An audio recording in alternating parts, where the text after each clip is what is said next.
Assalamualaikum warahmatullahi wabarakatuh. Selamat pagi anak-anak. Bagaimana nih? Pagi ini kabarnya baik? Alhamdulillah baik. Silakan anak-anak duduk dengan rapih terlebih dahulu.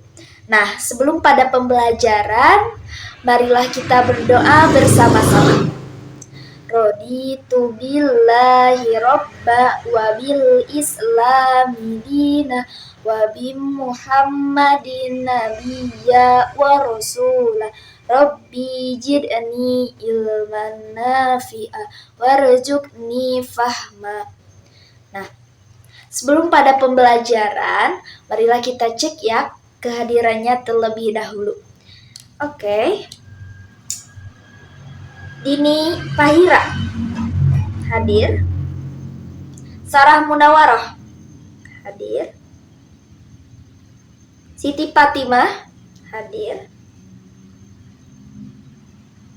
Ira Zahra hadir. Oke. Hadir semua ya, alhamdulillah. Baik anak-anak, sebelum melanjutkan materi berikutnya, Ibu bakal ngetes nih. Kita terobek dulu ya ke belakang. Minggu lalu ini kita ngebahas apa? Yang tahu boleh angkat tangan? Oke, Halimah, boleh? Ya, benar sekali ya. Apa yang dikatakan Halimah, bahwasanya minggu lalu ini kita ngebahas tentang Daulah Umayyah. Nah, yang mana Daulah Umayyah ini runtuh pada tahun 744 Masehi, 127 Hijriah, setelah 91 tahun berkuasa. Runtuhnya Daulah Umayyah ini disebabkan oleh beberapa faktor ya. Di antaranya apa aja? Yang pertama, boleh Dali apa yang pertama? Pemberontakan, benar. Yang kedua apa, Putri? Diskriminasi, oke, benar. Yang ketiga apa? Mawali, benar. Nah, yang selanjutnya yaitu perilaku berpoya-poya, terus kesukuan. Nah, setelah runtuhnya Daulah Umayyah ini, dinasti Abbasiyah muncul dan menjadi pemegang kekuasaan berikutnya di sebagian besar wilayah Arab. Baik, sekarang kita akan membahas tentang dinasti Abbasiyah, yang mana setelah pembelajaran, Ibu berharap peserta didik dapat menghubungkan berbagai peristiwa pada proses lahirnya Daulah Abbasiyah, terus mengidentifikasi khalifah-khalifah berprestasi dari Daulah Abbasiyah, mengklasifikasi perkembangan peradaban dan ilmu pengetahuan pada masa Daulah Abbasiyah, serta peserta didik juga dapat mengidentifikasi sebab-sebab keruntuhan Daulah Abbasiyah. Coba, siapa yang tahu pendiri Daulah Abbasiyah dan didirikan pada tahun berapa? Boleh, Ira? Oke, tepuk tangan. Ya, benar ya, bahwasanya pendiri Daulah Abbasiyah adalah Abdullah As-Saffah bin Ali bin Abdullah bin Al-Abbas, yaitu didirikan pada tahun 132 sampai 656 Hijriah. Bani Abbasiyah ini melakukan pemberontakan kepada Bani Umayyah yang saat itu memimpin dengan tidak baik. Nah, gerakan pemberontakan ini dipimpin oleh keturunan paman Nabi Muhammad SAW. Mereka berhasil membangun jaringan oposisi yang cukup luas dan mendapatkan dukungan dari berbagai pihak. Maka akhirnya dalam pertempuran Karbala, dinasti dari Bani Abbasiyah yang dipimpin oleh Kahtaba berhasil meraih kemenangan dengan mengalahkan gubernur dinasti Umayyah, Yazid. Nah, dinasti Abbasiyah ini berhasil menguasai Kufa. Maka pada tahun 794 Masehi, Abu Ayyub dari Bani Abbasiyah ini berhasil melancarkan usaha terakhirnya untuk menggulingkan pemerintahan dinasti Umayyah. Ia mengerahkan 120.000 pasukan menuju Jabhulu atau Jab Besar, sehingga pertempuran ini dikenal dengan Perang Ajab. Akhirnya, dinasti Abbasiyah ini benar-benar sudah dikalahkan dan Damaskus pun jatuh ke tangan Bani Abbasiyah. Kemudian, Abbas As-Saffah ini dibaiat sebagai khalifah di Masjid Kufah pada tahun 750 Masehi. Maka masa kekuasaan dinasti Abbasiyah ini berlangsung selama 5 abad, tepatnya 508 tahun selama pemerintahan ini berdiri. Anak-anak, ada yang tahu gak di mana Daulah Abbasiyah ini berpusat? Benar ya, Daulah Abbasiyah ini berpusat di Baghdad, Irak. Nah, sebelumnya kalian bisa dilihat di peta. Maka dari Kupah ini ke Baghdad ini sekitar 2 jam ya. Ibu kota Daulah Abbasiyah berada di Al-Hashimiyah yang terletak di dekat Kupah. Namun pada tahun 762 Masehi, Khalifah Al-Mansur ini memindahkan ibu kota ke Baghdad. Nah, mengapa demikian? Karena untuk menjaga stabilitas negara. Selanjutnya, masa kekuasaan Daulah Abbasiyah. Masa Abbasiyah yang pertama ini dipimpin oleh siapa? Benar, oleh Khalifah Al-Waqsi. Jadi sejak lahirnya Daulah Abbasiyah tahun 132 Hijriah sampai meninggalnya Khalifah Al-Waqsi. Nah, untuk periode kedua, yaitu masa Abbasiyah kedua, dipimpin oleh siapa? Ya, oleh Khalifah Al-Mutawakkil, yaitu pada tahun 232 Hijriah sampai 847 sampai berdirinya Abbasiyah. Kalau periode dipimpin oleh siapa? Oleh Al-Mansur, benar ya. Jadi sejak berdirinya Daulah Abbasiyah, yaitu pada tahun 334 Hijriah, sampai masuknya Saljuk ke Baghdad pada tahun 447 Hijriah. Dan masa yang terakhir, yaitu periode 4, sejak masuknya Saljuk ke Baghdad tahun 447 Hijriah, sampai jatuhnya Baghdad ke bangsa Mongol. Nah, ini dipimpin oleh siapa? Benar, oleh Hulagu Han. Nah, selanjutnya Ibu ada cuplikan video animasi. Anak-anak dimohon untuk memperhatikannya karena nanti akan ada sesi tanya jawab. Saat Baghdad Rounded City telah berdiri, ia kemudian menjadi pusat budaya, ekonomi, dan dagang karena ia menjadi penghubung benua Asia, Eropa, dan Afrika, sehingga membuat Baghdad menjadi kota kosmopolitan dengan penduduk multietnis dari berbagai latar belakang agama, seperti orang Islam, Kristen, Yahudi, hingga Zoroaster. Masa Abbasiyah dibuat mudah diakses oleh berbagai kalangan dengan banyaknya madrasah di penjuru kerajaan. Kota Baghdad menjadi pusat seni yang megah dan bahkan ada alat musik yang bisa memutar secara otomatis yang dibuat oleh ilmuwan Banu Musa. Rumah sakit pada era Abbasiyah dibuka 24 jam dan terdapat kebijakan Universal Healthcare. Rumah sakit gratis untuk siapapun, tidak peduli ia kaya atau miskin, Arab atau bukan, Islam atau bukan, semua dilayani dan biayanya ditanggung oleh sistem wakaf.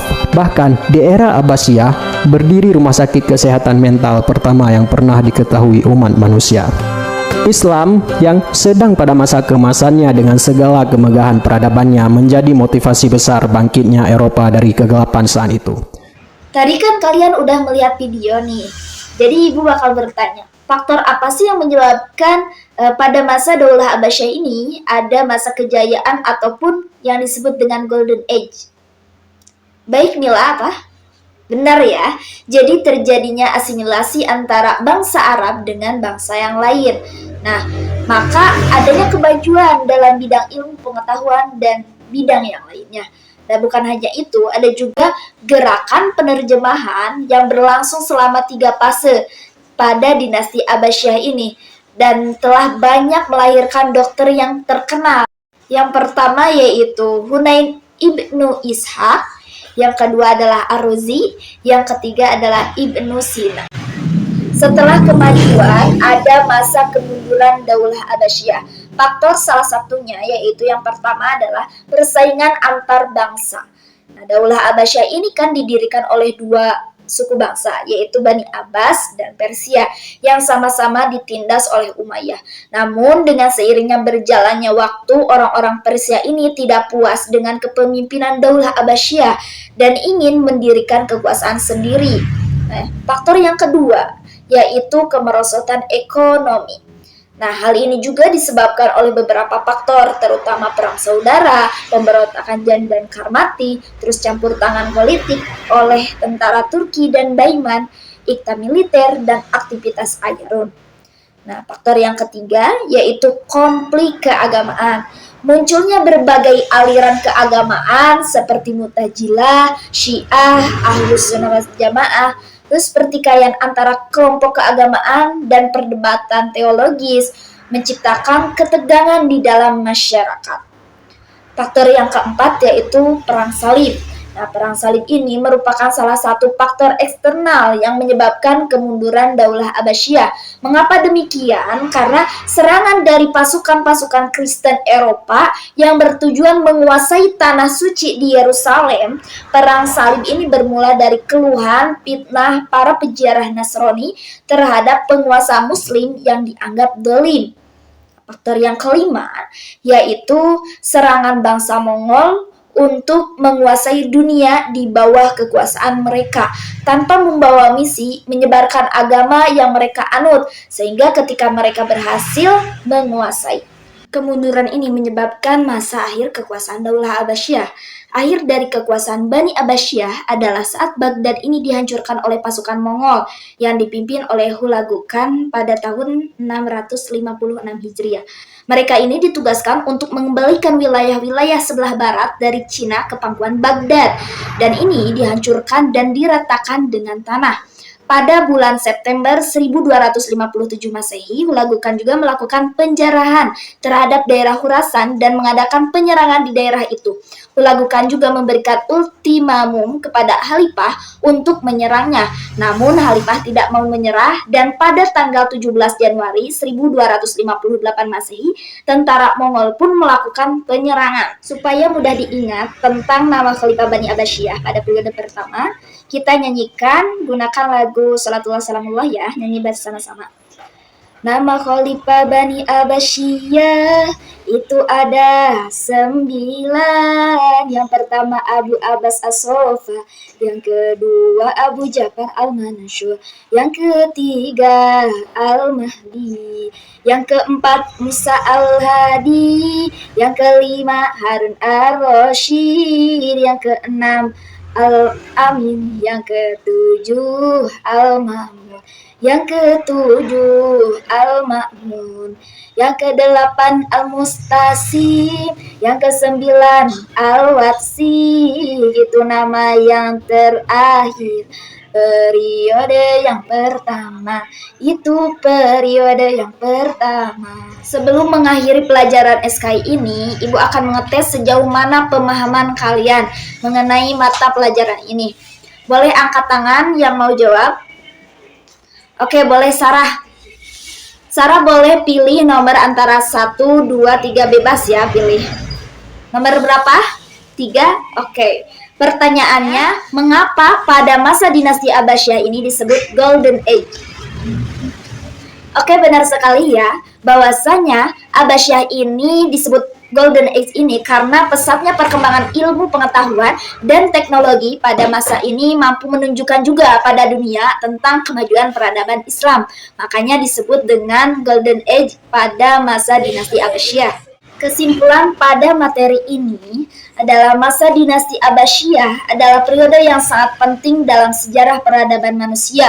Kontribusi besar mereka dalam berbagai bidang ilmu pengetahuan, seni, budaya ini menjadikan masa sebagai salah satu periode paling gemilang dalam sejarah Islam. Warisan Abbasiyah ini masih terasa hingga saat ini dan menjadi inspirasi bagi generasi mendatang. Nah, bagaimana sih caranya kita mengimplementasikan pada masa sekarang, yaitu salah satunya mengadopsi sistem pendidikan, terus mengembangkan berbagai bahasa Arab, dan mengembangkan perpustakaan. Nah, Ibu juga ada quotes of the day gitu tentang materi ini. Kejayaan Baghdad kala itu surga dunia yang penuh dengan keajaiban ilmu. Jangan hanya menjadi konsumen ilmu, tapi jadilah produsen ilmu pengetahuan baru.